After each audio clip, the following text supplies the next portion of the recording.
अहम मुक्तदा मयामु तराम उक्सरी लोइनना चैनल असना ngasi semjagadoriba video se masi channel asina sigi video sigi hek mamang da thagat sakiba video ma madudi 2025 sida nah kari phamda phambage haidana ma thagat khibani ko phambage matang pham je khoina kuthi de kaida yengbu matamda handakti kaide phami adigi hongdong phami usi de phami kaina pidana ahan me hek हिरोप मतन दमाइन पिनबने अदुगी मतंग दुनिको अदुदा हाइरिबा फमबगी मतंग सिदा चही हाइतारेको चही जे चही अमदैना आ चही साम bouquet मनुंग the लैबा सिंजिगी करी फमद फमगने हाबदुगी Matang आहांग video दुदा same खरबने ngasiगी थमदोइसिना फमिबो फमदो मदुगी फोल हाइतारेको समना हारबदा मियोय अमा मार्क्स कईदे फमे अदुइतादे कईदे फमगदे माइकी करी करी ओइगनि करी करी हंदकी सही सिदा माइ कई कई मगुल फोंदोकदोइन हाबदुगी मतंगनिको अदुने मसी कमेंट दसु दुम अदुगी वीडियो दुत मयाम पेरे हाइतारेको हाइदे अइजे उसीदे फमे फबरा कमाइ तौगे अइजे हंगोंग फमे कमाइ तौगे खोटके न सुम हंगनरेबा अदुगी वीडियो दुनिको अदुगी मखासा थरको हाइतारे हाइदे अदुगी वीडियो दे अदुके मतिक सांख्रनी हाइदना आइना सिगी वीडियो सम नौना नमगे न दुमाइन तौरगा लेबनी सिगी वीडियो सिबु यंबिरिबु सिंगबु चैनल सिना तराम नोक्सरी वीडियो सि मियंग तामिनरसि कनागुम्बा मियोय अमा चही से माके पारकपो मतम कईदे फमबा समना हाबदा नुपाना चही अमा मापन तरागा तरे कुनगा मंगा कुंथ्रा हुमदोय निफुगा माथोय निफुगा मापन यांखैगा तरे हुमफुगा मंगा हुमद्रा हुमदोय मरफु माथोय मरफु मापन मौद्रागा तरे चामगा मंगा सिबुकी सिदा पीरिबा सिंजाय तारे मसी कईदे फमबा गातने नुपागी ओइना अदुगा नुपीगी ओइना चही मंगा तरा हुमदोय कुमाथोय कुमापन कुंथ्रा तरे निफु मंगा यांखै हुमदोय हुमफु माथोय हुमफु मापन हुमद्रागा तरेट मरफु मंगा मौद्रा हुमदोय चामगा अमा हाइरिबसिंग असि नुपीगिना कईदा फंबा अदुगुम चही मतांग अनि नि कोइ पीरिसे हाइदि नुपीगी नुपागी माइ चही जे खेनैबा मानदे नुपागी तोंगाले नुपीगी तोंगाले अदु हाइरिबा चही सिंगदा फंबा सिंग मसि कईदा फंबा कौरे अदो कईदा फंबगदि करी करी फोंदोके हाबदो मयाम येंमिनसि कईदा फंबा चही असिदि कईगुमना मिनि किनै येकनबबु ngamjaba ओइगनि सावगनबा मीना लाक्चबा ngamdaba ओइ फम असिदा फमलगा यम सारबदि अशोक अपन नंगी चिंखैदा चटपदा माइ पाई कौरु लाइजी मैकैदना चटहैदि सजिबुदगी इंगेन फावबा था मरिदि फै मखोंग पानबा पोचै फंगजै थवानदगी हियांगै फावबा था मरि लन फंगजै पोइनुदगी लमता था मरिदि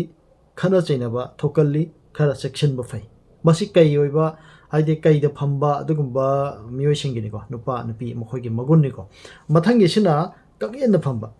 फंबा चही मतांगसे मसि नुपागिना कइनो नुपीगिना करिनो हाबदुमा अदुमा सुदुम थमजरमगे नुपागी कगेंदा फंबा चही मतांगसे अनि तारा तारागा निपान कुनगा तरुक कुंथ्रागा मरी निफुनिथोय यांखै यांखै निपान हुमफुगा तरुक हुमद्रागा मरी मरफुगा निथोय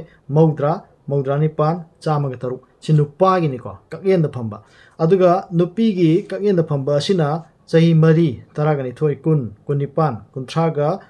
तरुक निफु मरी यांखै निथोय हुमफु निपान हुमद्रागा तरुक मरफुगा मरी मौद्रा निथोय चामगा निपान हाइरिबसिंग असिना नुपीगी चही मतांगनिको कगेंदा फंबा मतांग हाइतारे नुपागिसु पीखरे तोंगाले अदु कगेंदा फंबगदि करी करी फोंदोके हाबदो मदुसु अमुक खंगमिनसि कगेंदा फंबा चही असिदि कदाइदि करी लेबगे थिजल्ली मसागी ओइजबा थीगनी याहुंगली थबक यामी होनब कल्ले लंगफै तोइने चटकनी नोंपोंग माइकै चटहैदे युम सेंबा सीबा तौहैदे सजिबुदगी इंगेन फावबा था मरी लन यामना फंगजै मखोंग पानबा पोचै फंगजै थवानदगी हियांगै था मरी कया फबो ओइदे पोइनुदगी लमता था मरी सनालुपा अपानबा पोचै फंगजै मसी कगेंदा फंबा नुपा अमसुंग नुपी अनिमकिनिको मथंगिसिना हंगदोंग फंबा नुपा सु नुपी सु चही जे चमानेको सिगिदि अमतंग पारगा दम यार हेता सही मतांगदो मसी चही अहुम तरामाथोय तरागा मापन कुनगा तरेट कुंथ्रा मंगा निफु हुमदोय यांखै माथोय यांखै मापन हुमफुगा तरेट हुमद्रागा मंगा मरफुगा हुमदोय मौद्रा माथोय मौद्रा मापन चामगा तरेट हारिबा नुपा नुपी सिगी सही चमाने मसी हंगदोंग फंबा अदुगुम सही मतांगनिको हंगदोंग फंबा सही असिदि मयुंगी काननबत होनगनी पोचै मालचांग पैसिल्ली मीबुसु लाक्थुई इसागी कानबा ओइरबदि इकाइबु खंगदखै होनै येंगबा थोपो माइकेसि कौबुरु लाइजी से चथैदे सजिबुदगी इंगेन था फावबा था मरी असि थवाई पानबा फंगजै थवानदगी हियांगै था फावबा था मरीदि hakchang kaya nungairoi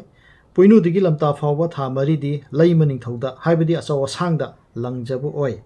wathok lanthoi cheksingadabani haidana phungdei ko masi hangdonggi phamda taba adugumba miyoi singini nupasu nupisu animakki mathangi sina samuda phamba se nupagi chahi matangna karam mono nupigi na karam mono haibadasu mayam thamjarke samuda phamba nupagi chahi matang chahi mari taragani thoi kun nipan kunthraga taru nimfuga mari yankaini thoi humfu nipan humdraga taru marfuga mari maudrani thoi chamaga nipan masi nupagi samuda phamba chahi matang atani aduga nupigi samuda phamba chahi matang ase chahi ani taraga nipan kunga taruk kunthraga mari nifuni thoi yankai nipan humfuga taruk humdraga mari marfuga ni thoi maudra nipan chamaga taruk masina nupigi adugumba samuda phamba chahi matang ni ado chahi matang asida phamba nupising nupasing samuda phame haidana haibire ado samuda phamagati kari oibage kari phungdokpage habadusu mayam khaminasi samuda phamba chahi matang asidi nungai afabo oigali dasa pangdrabadi asibaga manana awaba nangi mina usitli mabuk chawi masa phai narabadi koina changi khangba kalli mibusu mawalodi sajibudigi ingen phawba tha mari lanchangi hakchangdi kya nungairoi thawandigi hiangai tha mari di mige khana phade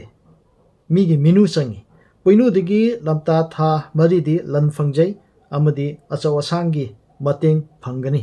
masi samuda phamba adugum chahi matangi ni ko phungdoise mathangi sina sanda phamba nupasu nupisu kari phungdoke yeminase ado ahan bada sanda phamba nupagi chahi matang kari no habduma khaminasi nupagi oina sanda phamba chahi matang ase chahi manga tarau humdoi kumathoi kumapan kunthra taret nimfu manga yankai humdoi humfu mapan humdraga taret marfu manga maudra humdoi chamaga ama hariba sing ase nupagi sanda phamba chahi matang ni aduga nupigi sanda phamba chahi matang ase chahi ama mapan taraga taret kunga manga kunthra humdoi nimfu mapan yankai taret humfu manga humdra humdoi marfu mapan maudra taret chamaga manga hariba sing asina nupigi sanda phamba chahi matang ni ado sanda phamagadi kari phungthoke kari haibage habdu mayam khaminasi sanda phamba chahi matang asidi mahi chawba thabak tawgale yum kai chaba amadi senjin sajinbada nungai afaba mahi phangi nongmagi lanthum phangi ing tappi mingondasu lande minadi usit kandi yeknaba maike asi moirang laiji chathaide sajibudagina ingen tha phawba tha mari asi hakchang kaya nungairoi thawandagina yangai tha asibuki tha mari asina thoina akaiba leite adubu sectiondrabadi khana chainaba thokalli poinudagina lamta tha asifawjina sana lupa apanba pochei phangjai achaw asangi matengsu phangi asumna sanda phamba myoising ise samaina phungde mathang isina linda phamba nupasu nupisu khoise kari phungtuke abto yeminase ado ahan bada chahi matang singdo mukhaminase nupagi linda phamba chahi matang ase chahi taruk taraga mari kungani thoi kunthra nipan nifuga taruk yankai mari humfuni thoi humdra nipan marfuga taruk maudraga mari chamaga ani ariba chahi matang sing ase nupagi oina linda phamba chahi matang ni loinana nupigi linda phamba chahi matang sing asina chahi nipan taraga taruk kunga mari kunthra ni thoi nimfu nipan yankai taruk humfuga mari humdraga ni thoi marfu nipan maudraga taruk chamaga mari hariba sing asina nupigi linda phamba chahi matang ni linda phamba chahi matang ase anayek laite karigumba narabadi hinglabsu sining chatta hingi yamlui maisiko chahi asi mina loinabada khautak chaba amadi isau khara langba khara sauganba oigani yum saba phatte amanga ta thui makha makai chathaide nongpok makai chatpada handok hanjin tawi sajibudagina ingen tha phawba sanalupa lan phangjai thawandagina yangai tha phawba asina ana ayek khara leiba amadi miwa taba sunangi poinudagina lamta tha phawba asina nongchuptagi lan phangjai adubu nongmanini di hippi na masi naba adugum oigani ko mathang isina usida phamba se nupagi chahi matang karamano nupigina karamano adumasu thamjaramge nupagi usida phamba chahi matang ase chahi taret taraga manga kunga humdoi kunthra mathoi kunthraga mapan nimfuga taret yankai manga humfuga humdoi humdra mathoi humdra mapan marfuga taret maudraga manga chamaga ahum नुपागी उसी फंबा सही मतंगनी अदुगा नुपीगिसु चप मानरमे नुपीगिसु उसी फंबसे चप माने हैदना सुमाय थमजगे अदो हारिबा फमसिदा फमगदी करी करी फोंदोके हाबदो यमिनसी उसीगिदे दुम फबनिको उसी फंबा सही मतंग असिदी ओइजे ओइथक फंगनी लन चेंसिली यिंगनबगी पोचै नत्रगना थबक मंगहल्ली हाबदि येंगनबजे ngamदोइनिको माना मंगहनबा अदुगुंबा ngam हाबनि येंगनबबु ngamजै चाही असिदी इमुंग मनुंगी थबकता पुंगनिंग चंगी येंगनबा माइके असि मैरमनि चटहैदि सजिबुदगिनि इंगेन फावबा लंगफै चटहैदि लैम निंगथौ अचौ असांगदा लंगजै वा थोइ थवानदिगिना हियांगै था फावबासि लन फंगजै हादना पिबिरमि पुइनुदिगिन लमता फावबा असिना मीगी अयेतपा थोकनी खुनु मखोंग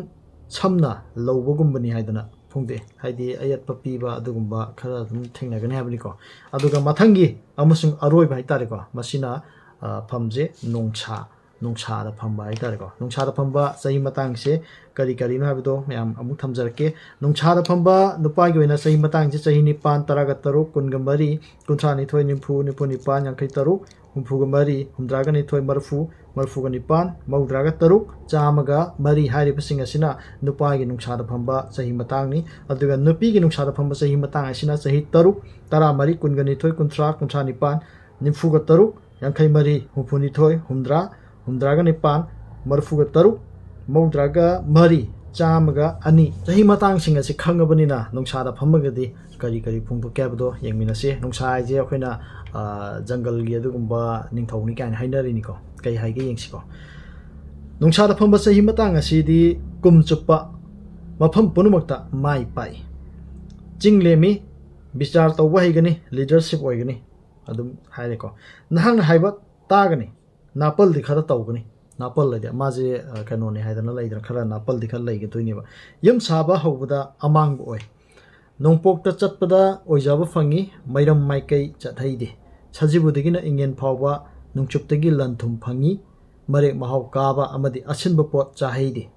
थवानदगिना हियांगै था फावबा मीगे खना चैनाबा थोकल्ली सेल मांगबसु पीगनी चेक्सिल्लु